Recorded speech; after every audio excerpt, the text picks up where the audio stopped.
نتیجه 0-0 هم نتیجه خوبی نیست برای تیم شهرداری یاسوج. اشتباهی رو انجام میدن در مقابل دروازه. فرصت یکی از بازیکنان نساجی چیکار کرد؟ پشت دروازه‌اش خودش گرم میکرد، نداشت تو وارد دروازه خالی شهرداری یاسوج بشه. ببینید که نظر داور چیه، چه اتفاقی، یعنی چه نتیجه و تصمیمی رو داور مسابقه برای این حرکت در نظر خواهد گرفت. با کمکی صحبت میکنه و کارت قرمز به فکرم نجاتی بازیکن شهرداری یاسوج که اخراج میشه در پی این حرکتی که انجام داد.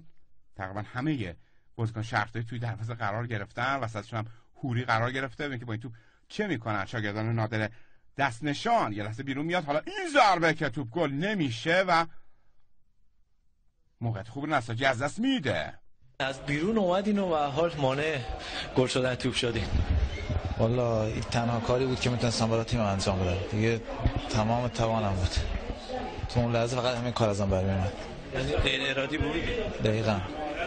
یعنی فقط خودم رو تو زمین احساس کردم انگاش، چون دیگه واقعا بحث مرگ و زندگی بود برای تیم ما که متاسفانه بازم فایده‌ای نداشت.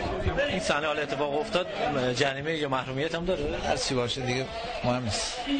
منم واقعا نمیدونم به لحاظ ذهنی اون بازیکن ما چه فکری کرد اومد اون توپو در آورد.